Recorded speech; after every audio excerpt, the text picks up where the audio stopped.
This is Gilbert Andrew Garcia. Listen to my radio show, A Tip from Gilbert. Talk, inspiration, and prayer every Monday from 11 a.m. till noon on Houston's gospel leader, KWWJ. 1360 AM and streaming live on kwwj.org. Listen on the legendary KYOK 1140 AM and streaming live on kyokradio.org. KCOH 1230 AM, The Source. On Sand Geek Radio 95.1 FM 1460 AM. And Aliento Radio 101.7 FM and 1540 AM. Call in at 832-570-8075 and follow me on social media. See you then.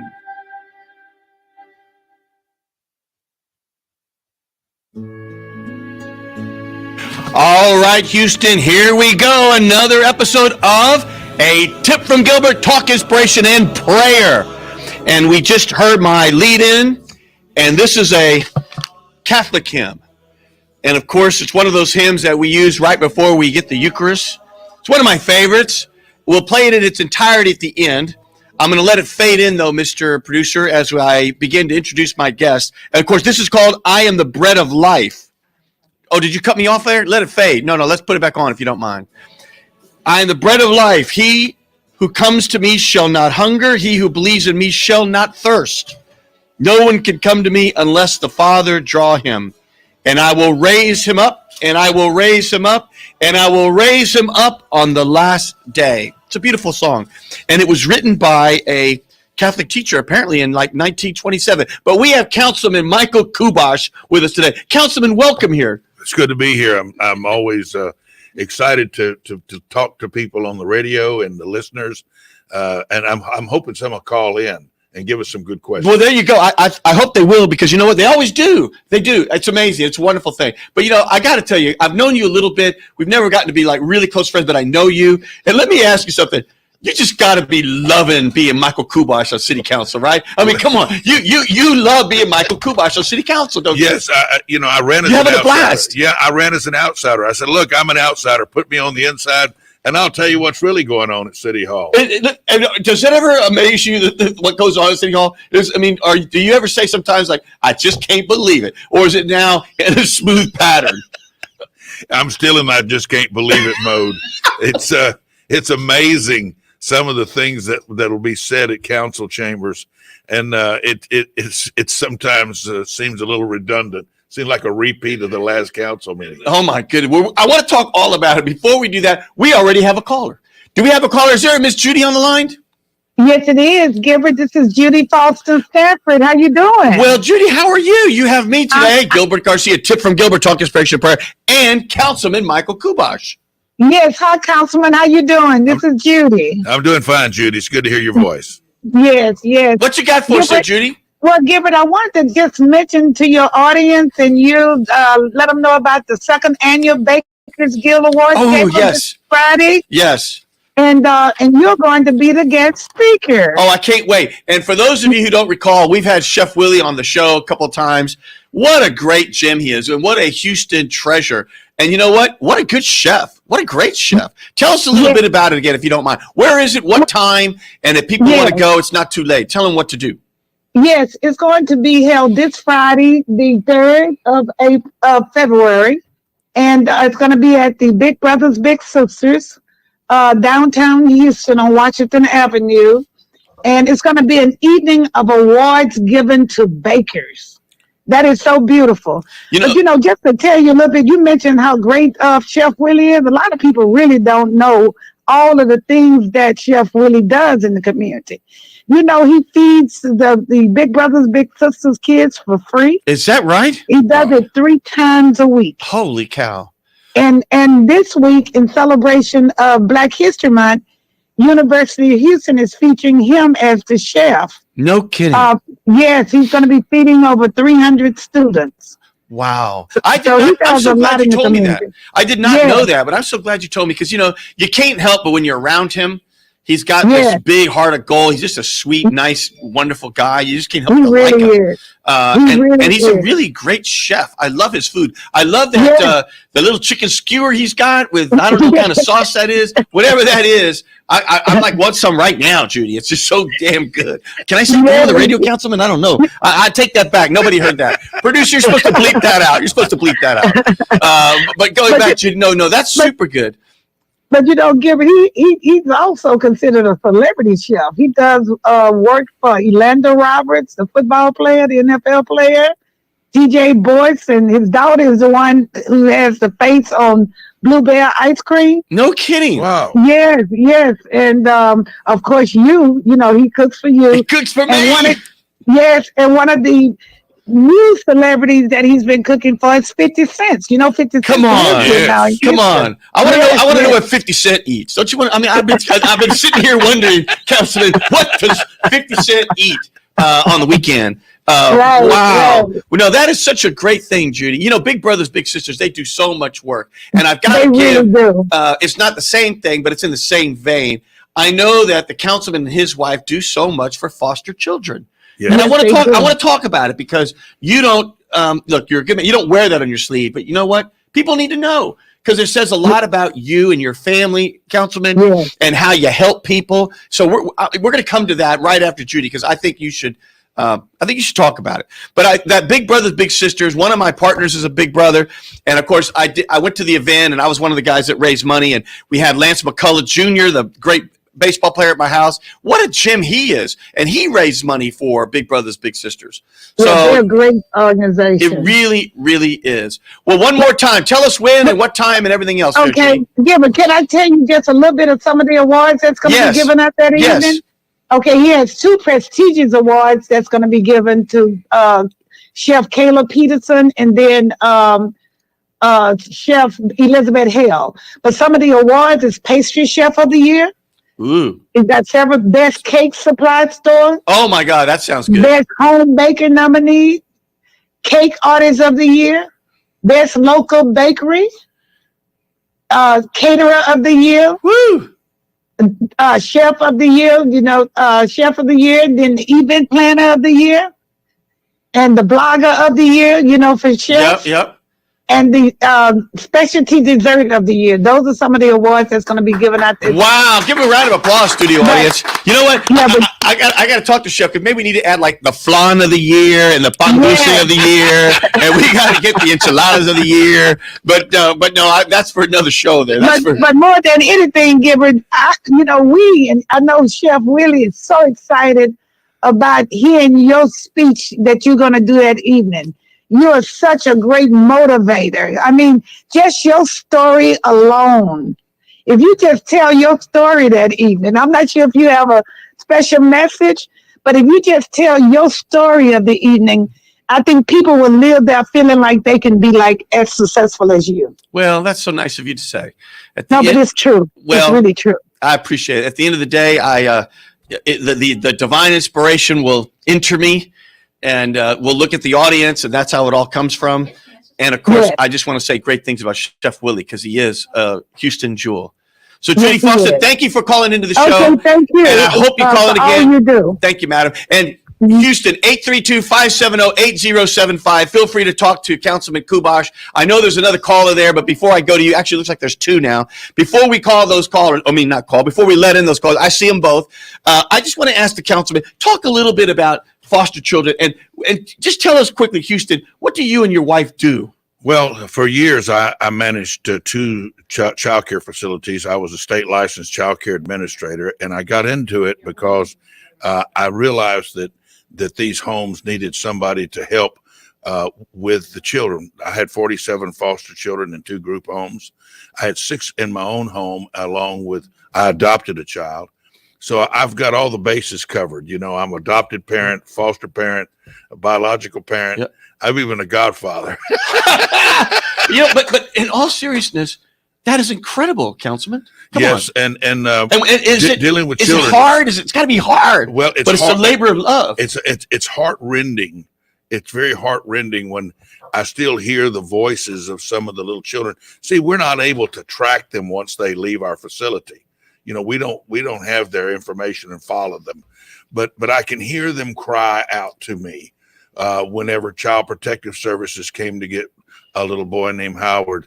He when he realized that he was going to be leaving, he looked up at me. He was about 4 years old, put his arms up, said, Daddy, don't let them take me. And I still hear that.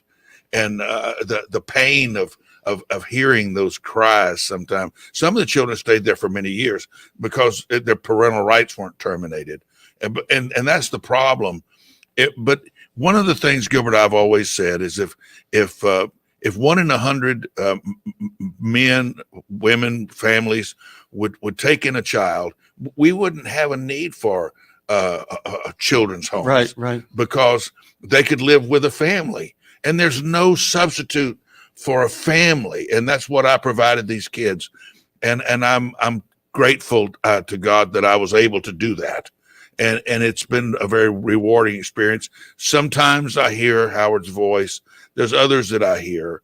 And I couldn't save them from whatever was going to happen because of the legal system. But I will tell you this, we need more foster parents today. So if you would like to be a foster parent, I've reached out to the Harris County, and they would love to have people. Do you know their number or anything like that? I don't have their number. Okay, in front of me. but you have a councilman's website. Yes. Is it on there or anything like that? Or No. Okay. Bottom line is, I'm going to put it on our website, Houston, because let's get that for everybody. But let me ask you though, Councilman, did you go to your wife? What's your wife's first name? Glinda. Did you say Glinda? Oh, I met your lovely wife too. Did you say Glinda? I have this idea. And did she say, wait a minute? Or did Glinda say, you know what, honey? I have this idea. I mean, how did that happen to say, let's just start helping young people? And all of a sudden, I got 47 here. I got this and that. And I know with each one of them, you're changing the life of each one of them, right? You really are. And it was like an epiphany. The moment it was for both of us, it wasn't for one of us. We both, you have to both buy into it. Yeah. And because the burden becomes not just me filling out all the paperwork, because I had a lot of duties filling out the paperwork on each one of those children every 3 months to report them to Child Protective Services. Because, when you're a state licensed home, you have to comply with all the minimum requirements, they call them, for the homes. And we did that. And I would say this, it's very rewarding. Fundraising was a little difficult for me. Sometimes it's easier to pull the money out of my pocket myself than it is to ask somebody for it. Right. But people want to give if they know what the need is. But you have to make that need known. But back when I did it, of course, it's been over 20 years ago. We didn't have the social media opportunities that we have today. Gilbert, I was 42 years old before I even owned a computer. So I wasn't born with a mouse in my hand. Right. I had to. First computer I had was a 286. Oh my goodness! Back in the days when there were numbers, 286, 386, and there was like a Pentium 1, and then a 486, and a Pentium 1. Not that I know anything about computers, but holy cow, I understand. Yeah, and now my cell phone does more than the space than the lunar lander had on it. It's true. I mean, it's incredible. But both husband and wife have to buy into it. And that's let's talk about these CPS workers, case workers, because I didn't have her permission to talk about her, so I'm just going to use her first name. There's a lady that's good friends with my wife and me. Her name is Heather. And I mean, she's just like an angel from God, right? When she works with these families and these young people. And yet she's just overwhelmed. They're overwhelmed. There's just so many cases and they're heart-wrenching and they're overworked. I could just hear it. They are. Is that what you see, and what's going on there? And there are, and when people have complaints about Child Protective Services, and I hear them over the years, it's like anybody who is overworked. You get sharp with sometimes your responses and your answers. You're not performing your best because your duties are too overwhelming to you. So I don't care if you're a waitress and you're overloaded with people that you're trying to serve, or if you're a caseworker. The same with probation workers. They're overworked. They have so many more people than they can keep up with. And we really need help in those areas in our government. Amen to that. We have another caller, though, Councilman, if you don't mind. Do we have a Sophia on the line? Hello. Sophia. Is this Sophia? Hi. Hi, yes, Sophia. You have me, Gilbert Garcia, Talk Inspiration Prayer with Councilman Michael Kubosh. What do you got for me or him there, Sophie? If you don't mind me calling you Sophie, Sophie. Oh, no, please call me Sophie. Thank you. Good morning, Gilbert, and good morning, Councilman. I'm so glad to be, on the air with you this morning. I'm calling from South Houston, Texas. Yay. And I'm calling about my current race. I'm running for mayor for the city of South Houston. Get out of here. You're running for mayor of well, tell us about that. So first of all, for people like me that are, where exactly is Southeast Houston, if you don't mind? Don't say Southeast, but where is it? And like, would you say, what's the population and things like that?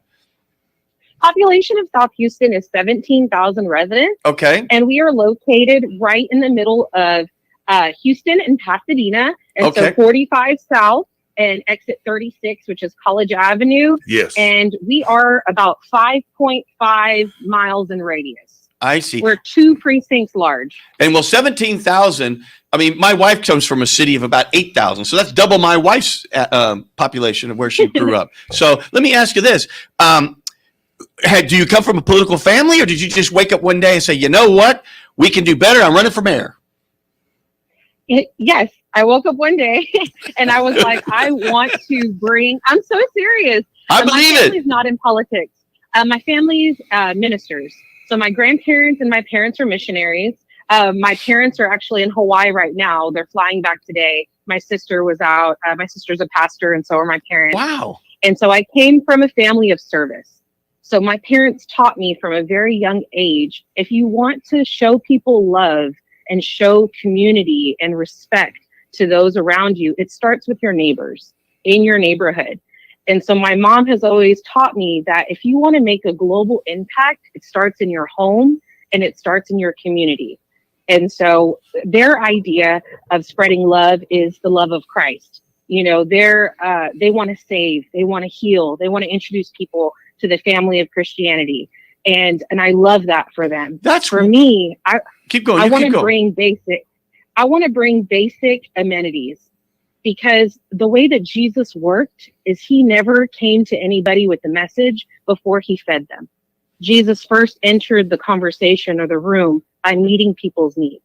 By touching the hem of his garment, but by allowing people to be healed and be fed, he was then able to preach his message. Well, let me ask you this: what's the big issue in the city? Is it crime? Is it streets? We always hear issues here in Houston. What are the issues there? Yes, so Safe Streets is on the top of my political platform, and that encompasses multiple things. So Safe Streets does have to do with our police engagement and our police force. They're severely underfunded. And we have a volunteer fire department and a volunteer EMS, which is really low on resources. We have one truck, one EMS vehicle for 17,000 residents. And so we're lacking resources. And then also just the infrastructure of our city, not having sidewalks. So the safety of our residents being able to walk to and from school, to and from grocery stores. And so we want safe streets. We also have an issue with our water. I'm seeking a clean water reservoir. And I'm telling you, basic things. Understood. Access to voting. Well, tell us real quick. I'm going to give you one last word here, and then we're going to go back to the show, which is, what's your website if people want to learn more about what you're doing, and where's the election? When is it? Yes, the election is May the 6th. Ooh, gotta hurry. Yes, it is May the 6th. And people can visit my website, sophiasigns.co. My last name is Signs, Saenz. And I have a team. I have a community organization. Our name is South Houston First, FIRST. And you can visit us at southhoustonfirst.com. Visit me at sophiasigns.co. And we would love your support. Early voting starts in April. Election is May the 6th. My name is Sophia Signs. I'm running for mayor for safe streets, clean water, and an administration that our community can trust. Sophie, thank you for calling in. And again, community, that's what this show is for. It's your show. You want to talk about something going on. You want to talk about your church. You want to talk about the school. Do it right here because there's a lot of good in the world, Councilman. Yeah, and we just don't hear it. There's a lot of good in the world. My prayers are with you, Sophia. Yes. Thank you, Sophie. Thank you for joining us. I am on my way right now. I'm in my classroom. My next class is about to start. I teach high school. And we're ready for the day. Thank you so much for this time. I appreciate you. Thank you so much. And she's a teacher. How do you like that? Now, one of the things I was going to say, Councilman, is we cannot have this show without reflecting on the just terrible, terrible death, murder of Mr. Nichols there in Memphis. And I don't know if you've seen the video. It came out Friday at 6 p.m. I think most everybody has. I mean, it's horrible. It's horrible. We had something that could have turned that bad here years ago when Chad Holly was greatly beaten by, I think it was 6 police officers. And the video was caught by an Uncle Buddy's storage lot because the camera was right on it. No kidding. And whenever the manager seen it, she called me. When she saw the video, because it was her, she was over the video because it was her, she was running that storage lot, and she called me, and I told her that she needed to make a copy of it, give it to the DA, give it to the news media, and when this story broke, it was pretty bad. Yeah. And I was on a radio show with Chief Bradford. At the time, he was a council member. And we were talking about it, and he said, most cops are really good people. There's very few bad cops. And I'll never forget saying this to him at the end. I said, though, Chief, I believe you on that. But that day, all the bad ones showed up at the same time. Yeah. And how do you get all bad ones at the same time? I don't get it. Well, how does that happen? I believe me. Can you imagine explaining that to that family? He just had like a traffic situation, and bam. And I heard he was a FedEx driver, so he didn't have a criminal background. I'm aloof at what spawned all of this. I don't have the answer. I know one thing. You got to give Chief Fenner some credit about something, because right now, I'm sure he's getting calls and this and that, and it's very easy for him to grandstand and those things. And I think it's very great of him just to sort of let the country heal somehow. And then let's look at this issue to make sure those sorts of, the culture doesn't exist here in Houston. Yeah, I was appalled when I saw the Chad Holly matter. I'm appalled to see this matter with this young man. I just can't imagine certain things happen. And police officers, their duty is to protect and serve. Right. And how did this go out of hand? I still just don't know. Well, I'll tell you something funny about that, Councilman, if you don't mind. And I think I've told this story to Houston before. My wife and I just finished building our dream house. So we have a dream house. And it took about between permitting, and I'm not going to bust you on permitting here, but God, it took us a year to get the permits. But we built the house, took 2 years to build the house. And in the process, when the house is being made, I don't know the right word because I'm not a construction person, but you got the sort of the wood frame and all that. Well, of course, like the Latino family that we are, we went for Mother's Day somewhere, and we all came to show the house to our family that we're building. So 3 cars parked in front of our house, and 25 Latinos came out of them. And we were upstairs, look at the house. And this lady who I didn't know, and she was an Anglo woman, a senior, is in our front yard staring at us. And she's just staring at us. And so what am I supposed to do? So I just waved at her, and she ignored the wave. And I thought, God, that's weird. And as we were leaving, and there was still hurricane fence around the perimeter, as soon as we were leaving, this big police officer comes in right at the moment we were leaving. And it was frankly very startling. And he said, "What are y'all doing here?" And I said, "Well, this is my house." And I thought about that, and he quickly then said, "Oh, we got some complaints that there was illegal activity going on here." And I said, "Well, it's just me and my family." But here's the thing. Imagine that was like at 2:00 in the afternoon. Imagine if it were evening. Yes. Imagine if it was dark. Imagine if we had been at a little party, a little revelry, and had something to drink. Had a little something to drink. I mean, you can see how things can go awry.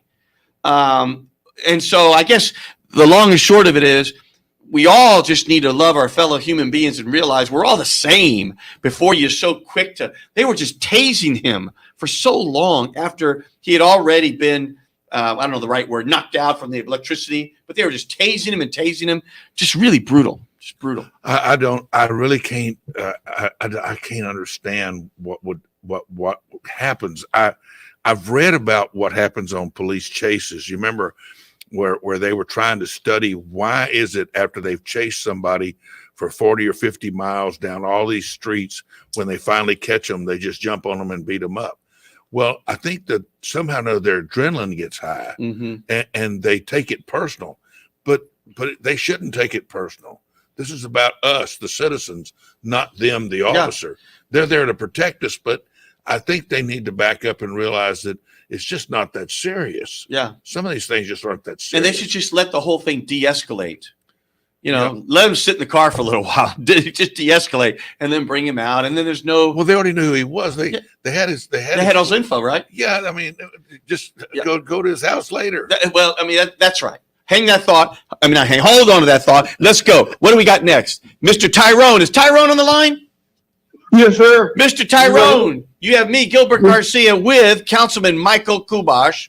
What you got for us? Hey, Gilbert, thank you for having the show.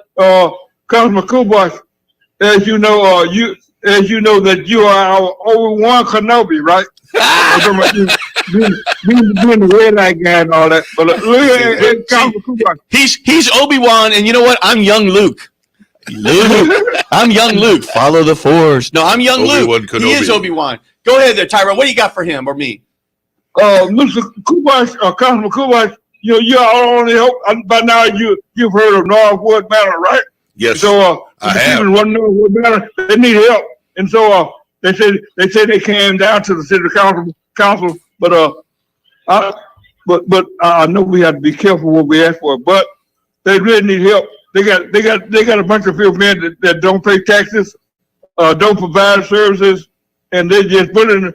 They got a lot of Councilman Kubosh. They got a lot of old guys like myself, 70 plus, and they won't let us toy fellas no more. So help us, Councilman Kubosh.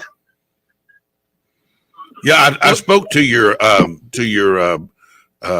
president of that association, and I asked him to send me some dates when you have your meetings, and I would like to come. The February date, I have a conflict; I can't come. But I believe March, I told him I could come out there and meet with you guys. Does that work for you there, Tyrone? Yeah, thank you. We appreciate it. Thank you, sir. If you're on top of it, man, it'd be all we wait for to turn the water into wine. We good to go. Thank you, Tyrone. Let's do that. Thank you, my friend. We have another caller already, Councilman. Is there a Connie on the line? Is there a Connie on the line? Connie, you got Gilbert Garcia. Tip one. A tip from Gilbert, Talk Inspiration Prayer. What do you got for Councilman Michael Kubosh? Hi, Michael Kubosh. I was actually calling in to remind everybody that Steps for Students there's still time to register online. You can either register or donate. I'll be running the 5K myself, but you can also walk with your family in the fun run, or you can just walk untimed. It doesn't matter. Gilbert, I hear that you're also going to be the presenting sponsor for it. I am, but I hope that doesn't mean I have to run it. Does that, Connie? Wait. They didn't say. Do I have to run it though? Holy cow! But I think I can drive 5K. Oh yeah, I can drive 5K. I got a bike. Can you bike? I don't even know if I can bike 5K. It depends if I can stop or not. But Connie, yes, I am. My wife and I we've been doing Steps for Students for many, many years. I believe in the public school system. We've got to support it. But for three of our four children, we elected Catholic school. We wanted a faith-based education. We're Catholic. And so, of course, the whole 5K, the whole Steps for Students is about raising money for Catholic schools. And it's like massive now, Councilman. I don't know if you know, it's like 10,000 runners. Wow. Yeah, it's massive. And it's an official timed deal. So Where does it start? It's going to start, well, it's right around the cathedral in downtown, right? But what day is that again, Connie? I know it's on my calendar. It's going to be Saturday, February 11th. And it's like at And 8 It's a.m.? supposed to start at 8:30. Yeah, it's early. Yeah, at 8:15 is a presentation, and then 8:30 the race is going to start. But if you really want to get out there early, there's a 7 a.m. sunrise mass. So if anybody wants to join, I think that's going to be amazing. Well, if you look, it is so fun. And I've done it many times, and I've walked with my daughter when she was little, and I've dressed up with Bolt the Colt, which is like the horse outfit for the school as the mascot. I've done all those things over the years, and it's a lot of fun. But, it's a serious thing. In other words, if you're a serious runner and you want to have timed running items, it is a sanctioned 5K. So it's a real official time thing that goes onto your record. So it's pretty cool. So Connie, are you going to be there? Yes, I'm going to be there, and I plan on running the timed event. So I'm excited. And what's your time, Connie?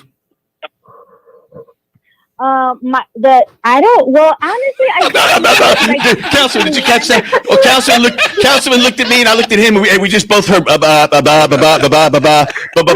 and the Jets. I honestly don't know what my time is going to be. I know what it's going to be. Fast. Faster than me. Faster than me. I mean, what are we laughing at? Faster than me. Yeah, it's going to be fast. Well, Connie, I'm going to give you the last word. What else you got for us? What else do you want to say? By the way, do you have kids in Catholic school? I do not have kids in Catholic school, but my kids will be there to support and help out at, whatever needs to be helped out at the booth. So we're going to be there as a family, and I can't wait to go out there and represent. Wonderful. Well, Connie, thank you for calling in. You called in to a tip from Gilbert, Talk Inspiration and Prayer. Please call in again. Thank you. I will. All right. And for our listeners, again, we are on, and Councilman, as a reminder to you, KWWJ, which is Keep Walking with Jesus, 1360 AM, 96.9 FM. The original KYOK, 1140 AM. KCOH, The Source, 1230 AM. Aliento Radio, 1540 AM, 101.7 FM. And Sangeet Radio, 95.1 FM, 1460 AM. That pretty much means you can find us anywhere on a radio dial, and we're all over all the social media platforms. Call in 832-570-8075. I got to do one more thing here, though, Councilman, because, if I were David Letterman, maybe I'd do it better, and I'd have like the top 10 things.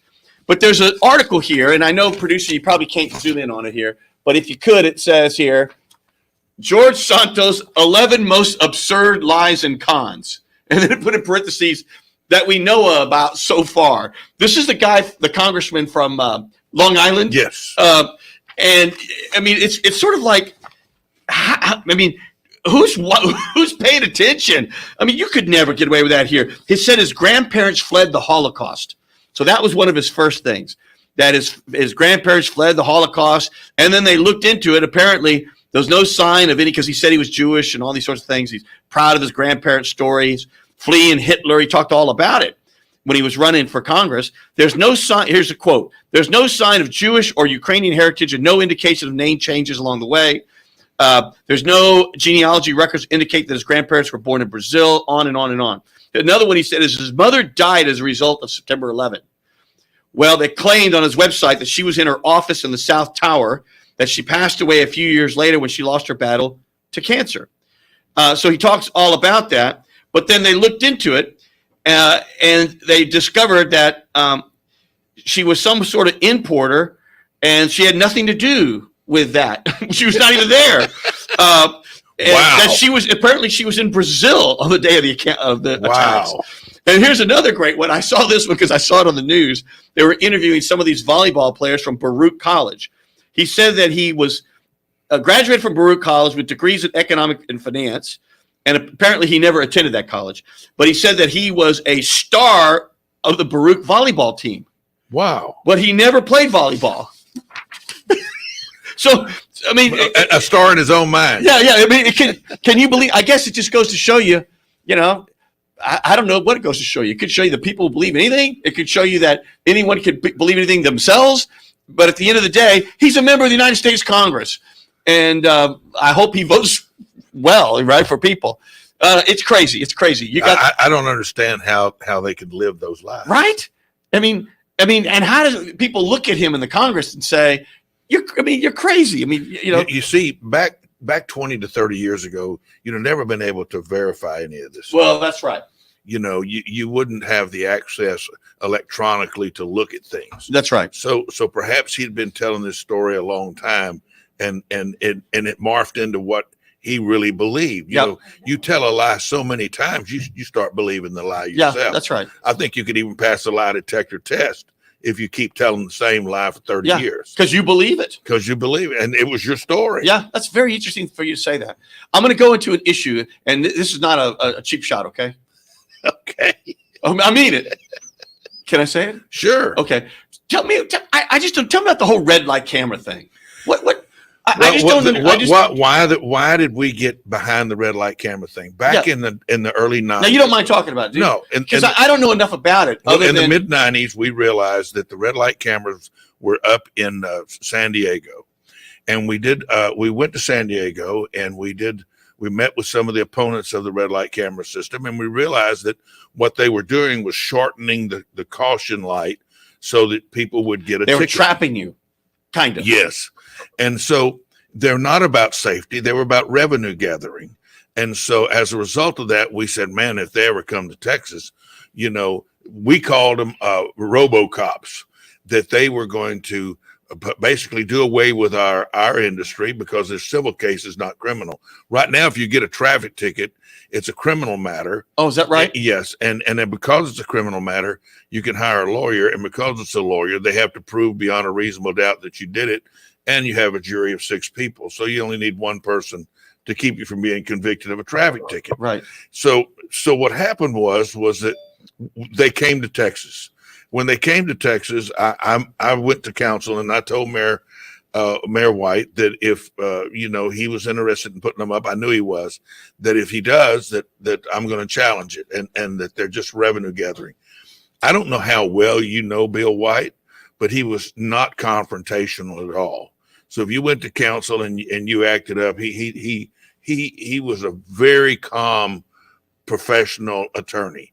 He didn't let nothing rile him up. That's great. And so isn't that great? It's a great thing. Now this one might be teeing you up, but compared to this mayor, I guess we'll have to talk about that later. Keep going. He would just look at you and let it go. Yeah. Well, what happened was they came to Texas, and so they weren't in Houston yet. So I began to make a lot of rattle about it. And so I said, I'm going to do a tour of Texas, and I'm going to drive around to where the cameras are and get a red light camera ticket from each one of them, safely run the light, and then challenge those tickets in court. Well, nobody would give me one. I have a very unusual name. The last name is Kubosh. And because it's Kubosh, you can tag. ATS had tagged those things, which is the automated traffic system people, and they weren't going to give me a ticket. They said if we see that name Kubosh, we know exactly who it is. They flagged it. Leave them alone. Yeah, so I went to Plano and other places. So they wouldn't give me a ticket. So finally they came to Houston, and when they came to Houston, I went and told the mayor, look, I've asked you not to bring them here. So and remember, he's non-confrontational. Yeah. He's not going to respond to me at all. Right. It's like I spoke to a deaf person. Yeah, I understand. But it's okay. Yeah. I mean, that's the way he handled business. Right. I think it's very shrewd, personally. So I said, look, I'm going to run the light. So then I scheduled to run the light at Milam and Elgin. And so I made a press conference about it. I showed up at Milam and Elgin with about 25 of my family members. And then all of a sudden the media were there. I mean, there was all the TV stations were there. I was live on KTRH radio, 740. They mic'd me up. Wow. And as I was waiting to run the light at 7 a.m. in the morning on a Sunday morning. Yeah. There's no traffic downtown. Right. And we had poles with big flags on them so that I wouldn't, they would raise them up after the light turned red so I could run it and get a ticket. Yep. Well, Officer Nichols drove up along with another squad car, and Officer Nichols got out and he said to me, Mr. Kubosh, are you going to run this light? I said, yes. I and I remember I mic'd up live. This is just like waiting for Evel Knievel to go over that Snake River Canyon. Remember when he was going over the canyon? And they're like, and the whole world is waiting for Evel Knievel. So you're like the Evel Knievel of Houston. So when he came up, he said, are you going to run this light? Yep. I said, yes, sir. He said, I'm going to write you a ticket. I said, okay. He said, so that would void any tickets you got by the camera, and the mayor's turned the cameras off. I said, okay. And, and it put me in a momentary quandary. So are you still going to run the light? I said, yes, sir. He said, let me see your driver's license. So I handed him my driver's license. So now I'm driving without a driver's license because he's got it. So when I got out there, I'm live on KTRH. I'm talking to them. They heard all this. Yep. I'm live, man. Yeah, this is great. This is great. So I run the light, and he says, pull right over. So I pulled right over. They hit the lights. He said, by the way, you don't need those poles. We're going to block the intersection for you like it's a parade. So, man, it's like you need popcorn for this. I mean, really. I'm sorry, I'm reliving it. If I had known this was going on, I would have gotten my whole family, all those 25 Latinos I talked about. We would have all had our chairs there to watch this. But listen, the feeling I felt to go ahead and run the light after all this had happened, I have to say this: it was courage.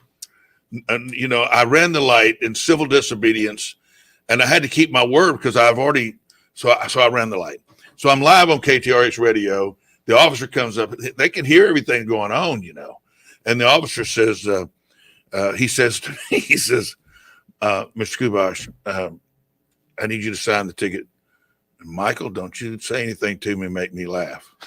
And that's all on radio. I thought you were going to remember that movie Braveheart? I knew him, I thought you were going to raise your fist. Freedom! Freedom! So what I said was, as soon as he left, the media was all in the window, and they said, well, what did you think about that? He wrote you a ticket. And my picture is on the front page of the Houston Chronicle. The top part of the front page. Oh, the upper fold. Yeah, upper fold. That's what they say in newspaper world. And it says, they quoted me. I said, well, he should have wrote me a ticket. I ran a red light, and we need more police officers. We don't need those cameras. And when I said it resonated. Yeah. Well, the next thing you know, I'm on Fox and Friends. Wow. I'm on CNN. I'm on the news media. I mean, and I didn't realize what was about to take place. So I took the ticket to court, and I challenged it, and I won.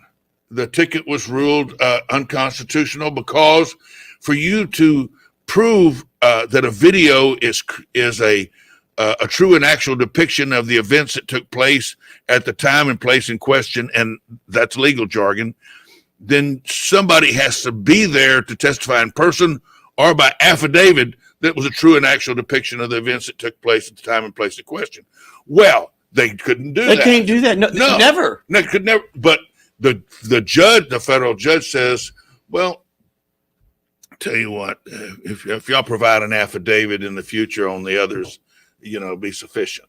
So that made them have to provide an affidavit. Mm-hmm. Well, people thought I lost, and I felt like I lost because the cameras were still up. Yeah. So then I said, well, what are we going to do? So we met with my legal team and my brothers. We met over at the Saltgrass Steakhouse on Shepherd at I-10. I'll never forget this meeting. I know it well. And we sat at a table and we talked about it. And we discussed it, and we said, well, we have to draft language and create a charter amendment, and we're going to have to collect petitions. We collected over 50,000 petitions. And let me tell you, it's very laborious, but we had 6 months to do it. But remember, they had already issued 870,000 tickets. So there's 870,000 people that are pretty upset with this system. And it really wasn't hard to get anybody to sign this petition. Wow. So we got the petitions. And remember, if somebody signs a petition, they're probably going to vote. Yeah, that's right. They care. So then we got the petitions verified by the city secretary. She stopped counting at 22,000. And then Mayor Parker put it on the ballot. And as I go into council to talk to them about it The city attorney says, Mayor, it's a ministerial act. The city secretary has done this. So Mayor Parker, you're going to have to put it on the next election. So as she thought that her mic was turned off, as I was walking out, she said, I'm going to kick his ASS. Come on, I love Mayor Parker. I mean, come on. I do too. I love that. She was a great mayor. She's a great mayor. Yeah, she really was. But in that day, I mean, that was funny. Come on. It just threw me into the arena. That's how come people remember me. Yeah, but just like this person just called me Obi-Wan Kenobi. Yeah. He remembers it was 13 years ago. Golly, isn't that amazing? But you also have that you can't forget you type of you. You know what I mean? You really are a memorable character. I mean, it's kind of like, what's that word? I don't know if there's a word for, like, if I were to say there's a lineup and Michael Kubosh, you look like Michael Kubosh. You know what I mean? You got this big gregariousness about you. You got a big voice. You got a big laugh. I mean, you're just a very memorable person. I'm a happy person. You are. You definitely are. I mean, even if I oppose you, I'll do it in a happy way. That's exactly right. And I'll be happy when you slap me. But what's interesting too is, okay, can I say one more thing? You don't mind? Go ahead. Has anybody ever told you that you look like Kenny Rogers? Tell me the truth. Give me a. You got to know when to hold him. Yeah. Come on, ready? Know when to fold him. There you go. Hey. Has anybody ever told you that? Yes, I'll tell you when I really got a kick out of it. When I was a little bit younger, my beard wasn't as white as it is now. I was on the river boat in San Antonio, and I was on the boat. And people were looking at me quite a bit. And another boat passed, and they hollered, "Kenny Rogers!" And I stood up and I waved. you can get a lot of free drinks that way, right? Everybody in the boat nearly swamped me. I know the boat slipped up. That is so good. It was funny. Come on, you gotta love it. I did. Hold that thought, because we're going fast. I want to make sure I give you plenty of time on the controller. I know I want to be very respectful to you. I know that. Can I say this? You're now an official candidate for city controller. Yes. Okay. I want to make sure I give you plenty of time on this. So I'm going to go very quickly on these next two speakers to give you plenty of time. The next speaker was who? The next caller? Ivan. Ivan, is that you, Ivan? My friend. Brother, I'll see you at the top. What is going on? You got me and Mr. Kubosh. Good morning, Gilbert. How are you, pal? I didn't mean to keep you waiting so long. What do you got for us? And what do you want to say? What do you want to say to Houston? And what's going on your campaign trail? My friend, well, everything it's high morale at the campaign. We're raising a lot of money, more than expected, but I didn't really call for the campaign. I just wanted to tell you that the Houston Millennials, the organization that you sponsor, we're hosting the 3rd annual Roses for Janitors on Valentine's Day. Oh, how wonderful. So the organization purchased 3,000 roses. Wow. We're getting 3rd graders to write special thank you messages to special messages, thank you notes. We're attaching them on Sunday, the 12th of February. And on the 14th, on actual Valentine's Day, we're going to distribute the roses to 3,000 janitors. Oh, wow, that is so great. God. You know what? I want to get more information so I can say more about it at the next show ahead of that. And maybe we can help get some more attention for it, because I think that's a wonderful thing. It is. It's when I was student body president at UHD, it was Valentine's Day, and I just said, man, wouldn't it be nice? These ladies, like, they literally clean after us. Yes, they do. So I just bought 2 dozen roses, and I went to the custodial department of the University of Houston downtown. And when I walked in there, these ladies were so in just disbelief. Yes. They started just crying so much so throughout this past 10 years, I've been dreaming about this event. Like, how do I do this? It's not just a handful of flowers. And so we started with 1,000 and then 2,000 roses. And now this year, the 3rd annual is 3,000 roses. I want to thank you, Gilbert, for sponsoring, because you make all of these things happen at Houston Millennials. But Councilmember Kubosh, you're invited to come. We're going to have a little press conference on Valentine's Day. We're just literally just saying, brightening up Houston. Yes. So we have plans to go to high schools, hospitals, all over the place. The point, just go 10 seconds more. The point is for the community members to, when they're on their lunch break, they come They register how many roses they need through Eventbrite or HoustonMillennials.com. We'll have food and everything for them. They just pick up the flowers and go back to work. But we also have a game plan right after the little press conference or little program or whatnot to go out to all these other places together too. Wonderful. Ivan, listen, you are a gem. The millennials, I always say, Councilman, that I'm the oldest member of the millennials. Yeah. Because I'm a millennial, but I'm an old millennial, but I'm a millennial. I'm just about a millennial. Yeah, you're a millennial. Both of y'all are now inducted. We're both honorary millennials. We are. I know you didn't want to do this, but go ahead. I mean, where's your website, just so people know where to reach you for the campaign stuff? Thank you, Gilbert. Yes, it's voteivansanchez.com. It's pretty simple. Just voteivansanchez.com. You can see my platform. I do want to thank also the council member. I do remember that about 13 years ago when I was still in college. And it's really cool to hear those details as well, like what actually happened. But yes, Gilbert, you can go to voteivansanchez.com to find more about me. All right. Wonderful. Ivan, thank you for calling A Tip from Gilbert, Talk, Inspiration, and Prayer. I'm going to breeze through these next ones. Who do we have next? Jason. Is there a Jason on the line? You got me, Gilbert Garcia, Tip from Gilbert, and Councilman Michael Kubosh, better known as Obi-Wan Kenobi. Grass with that great lead in. I lost him already. Do we have one more caller? Because I want to make sure the councilman gets to talk about the controller's race. I know we got 10 minutes. I see. How about the next speaker? Who's the next one? We have another caller, I thought? Yes. Is there another caller there? Who is this? Yes, this is Jason. How are you doing today? Oh, Jason, what you got for us, Jason? You got me, Gilbert, Tip from Gilbert, Talk, Inspiration, and Prayer with Mr. Councilman Michael Kubosh. Yes. I just wanted to... You're breaking up a little bit, pal, but keep going.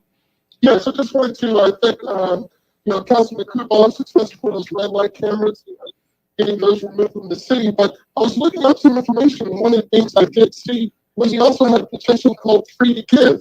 The city tried to make it a law against feeding and providing food to the homeless. Yes, I did. If you could talk a little bit about that, and if he's got any other projects similar to that coming up on the agenda. Thank you, Jason. Thank you, Jay. I couldn't quite hear that, but he was talking about the Free to Give. Okay. I have supported the efforts to decriminalize the feeding of the hungry downtown. Great. You know, back during Mayor Parker's administration, there was an ordinance that came forth that if you feed more than 5 people at one time, you have to get a permit and you have to get permission and all these other things. And it just, nobody's ever been cited or arrested for feeding the needy, but it just didn't set right with me that we could actually, because every religion in the world, I don't care what it is for helping the needy. Right. And so when you criminalize the actual giving and the giver who's giving to the needy, it just doesn't seem right. How can we ask God to bless Houston whenever we're criminalizing the very act of giving? That Jesus fed 5,000, right, and he didn't get a permit. It seems so calloused. I mean, and it just seemed wrong. I tried to get Mayor Parker to reverse it. She never would. I tried to get Mayor Turner to reverse it, but it's never been acted on.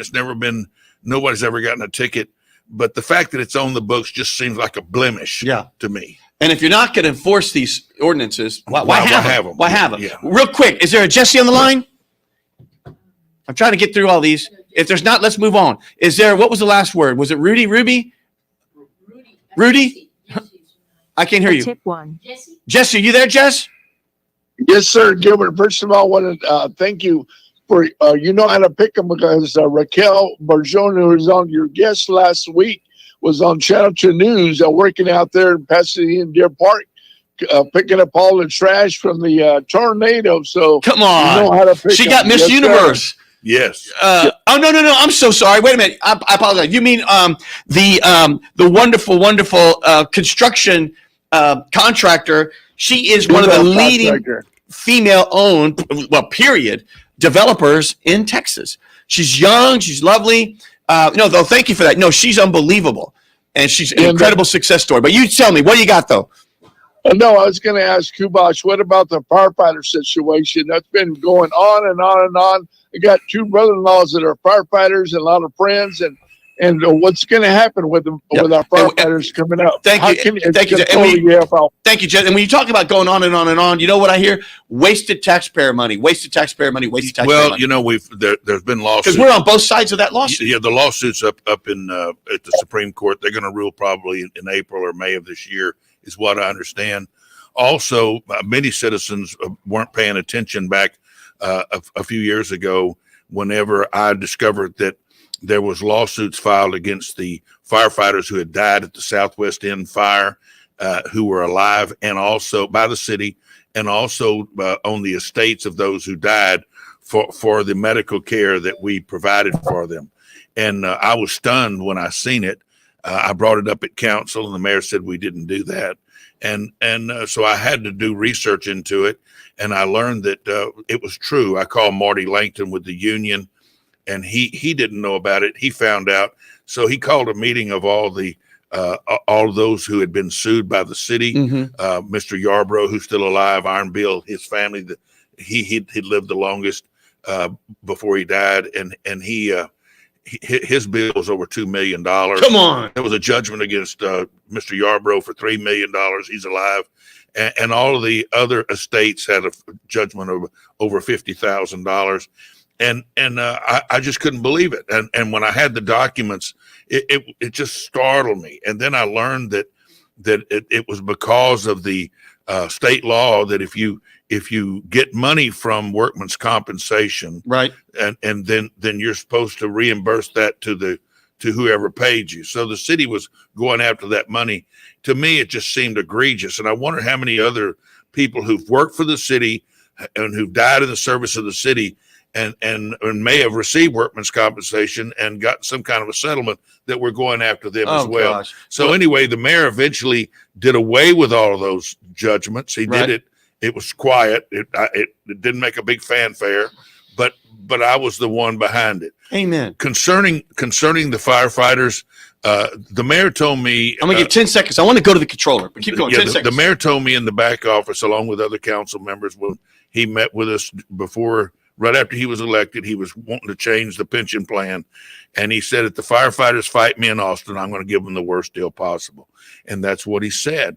And it ran on the news. The mayor denied it. And then other council members like Councilmember Dr. Steve Lee, who was back there when he heard it, said, hey, that's what he said. Mm-hmm. So it just died. The mayor quit fighting it once he had another council member say he did it. But, I think we all need to stop all these lawsuits inside the city. And you know what else? The voters voted. Come on. Whether you believe they get too much or too little or whatever the pension, no matter what, the point is the voters spoke, and that is what should rule. Controller. Tell me about first of all, what does the controller do for all our citizens out there? We only got about 4 or 5 minutes. What does the controller do? The controller is a financial watchdog. The controller's office does audits of all the departments and gives us a financial forecast, creates reports and recommendations if they see things that are going wrong in departments. Have they been auditing these departments? Because you've gotten like the FBI come in here, and I'm not trying to get into anything. Well, the last department that was audited that we got a report on was Public Works and permitting. You know that we had a situation where one of the mayor's chief people has pled guilty to bribery, and I think that the way that Chris Brown's office worded that report, it says that it leaves open some indiscretions and other things. So the controller's office is a financial watchdog, and Gilbert, a watchdog doesn't just bark. Right. It bites. It bites. And I've been barking and biting a long time. Yeah. I'm not a lap dog. Right. I'll be a financial watchdog. And when I see something, I'll say something. Another thing the charter says, it says in Section 8, Article 8, Section 3, it says that the controller is to be prepared weekly at each council meeting to answer questions by the council members. The controller's never there. He's never even there? No. He's only there to give a 15-minute report once a month, which is the last council meeting before the end of the month. Which I'm just telling you, it's just a situation where the controller needs to have a seat at the table. What is more important going on than us voting every week on hundreds of millions of dollars in city business, and he's not there? And the charter says you're supposed to be there. Yeah, and you should have, as a council member, an independent voice to turn to say, "Is that right?" Yeah, I mean, you should have someone there, right? Because he is a independent elected. He's full time. He's the only other full time elected official other than the mayor. The mayor's full time. He's full time. All the council members are part time. And I believe that the controller should be at every council meeting. And I plan to, after getting elected, I'm going to have a seat at that table. You can take the little girl that rings the bell and put her in the audience. There you go. And you're going to do that? You're going to be there? I will sit at the table. And if for some reason I can't be there, I'll have my deputy controller there. And if they don't like it, whoever the mayor is, they can arrest me every Wednesday morning at 9:00. You've already had that whole fanfare with the things coming down and the whole red light and everybody. I'm ready. Did you get a red light?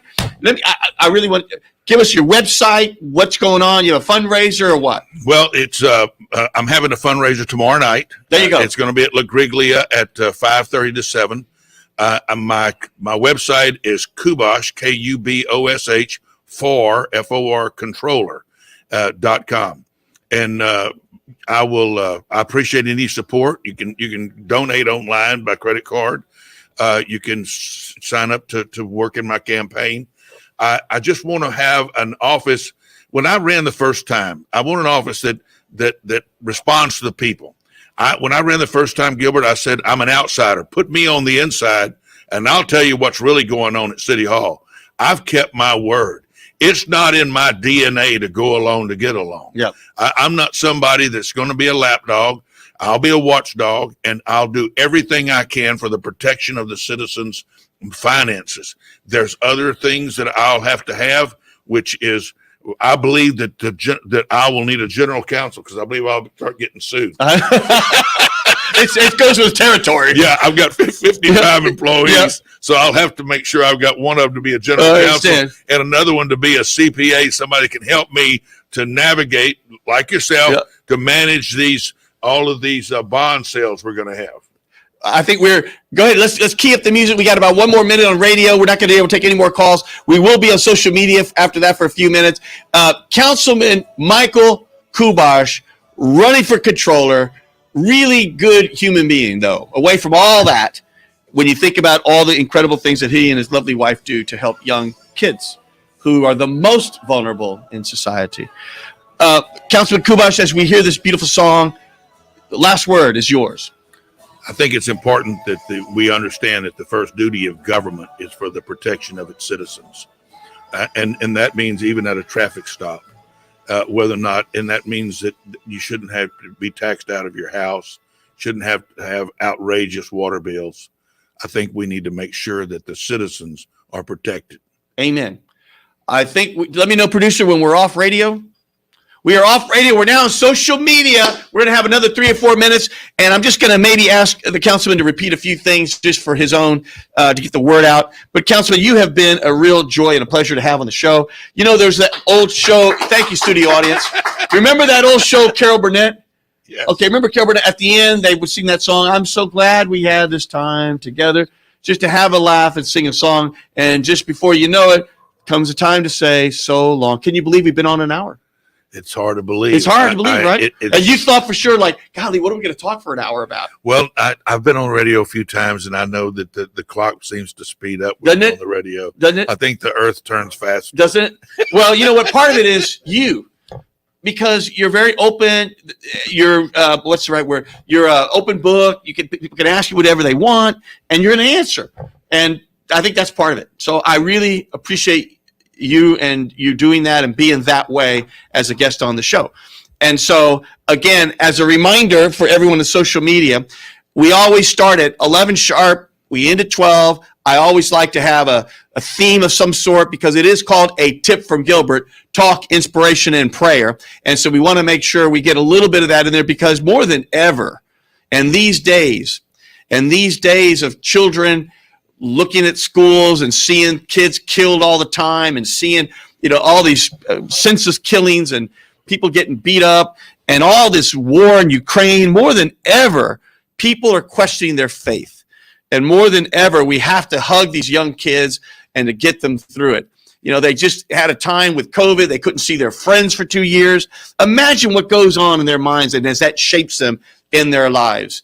So everyone in Houston, I appreciate all of you who listen to the show. As a reminder, KWWJ, KYOK, KCOH, Aliento Radio, Sangeet Radio, those are our radio partners. I remember we have the Steps for Students coming up, and we've got the Ivan doing the roses to some of the workers, custodial workers.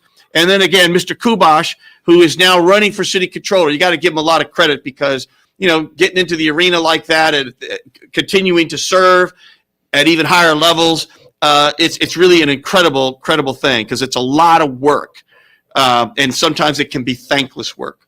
So, Mr. Kubosh, I want to thank you. I want to give you, the last word again. Make sure you tell us you have your fundraiser coming up, La Griglia. You have your website.